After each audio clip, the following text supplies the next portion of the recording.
Et si Harry Potter avait été forcé de se marier à une centaure pour assurer une alliance politique? Qu'est-ce que ça aurait donné? Après la guerre contre Voldemort, le monde sorcier est en plein chaos. Le ministère de la magie, bien que dirigé par Kingsley Shacklebolt, est confronté à des tensions politiques majeures. De nombreuses familles de sang pur, bien qu'ayant désavoué les mange-morts, veulent récupérer leur influence et craignent une montée des lois favorisant les nés moldus.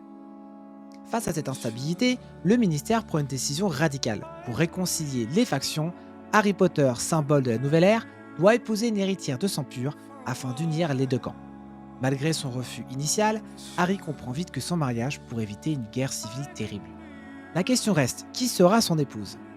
Plusieurs familles influentes proposent des candidates, Astoria Greengrass, Daphne Greengrass, et même une tentative désespérée de Narcissa Malfoy pour proposer une union avec une cousine éloignée des Blacks. Finalement, c'est une sorcière au sang noble, mais modérée qui est choisie. Une femme intelligente, mais élevée dans des traditions qu'Harry Potter méprise. Le mariage n'est clairement pas heureux. Harry se sent plus que piégé dans un rôle politique qu'il n'a jamais voulu avoir, et sa femme, bien qu'elle ne soit pas cruelle, est distante et soumise aux attentes de sa famille.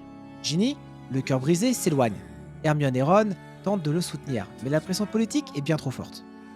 Mais Harry n'a jamais aimé qu'on lui impose son destin. Peu à peu, il décide de ne pas être un simple pion. Il influence les lois, défie les attentes et transforme cette union arrangée en un symbole de changement. Quant à son épouse, peut-être qu'avec le temps, elle choisira aussi de défier le monde qui l'a façonné. Dites-moi ce que vous pensez de cette théorie dans les commentaires.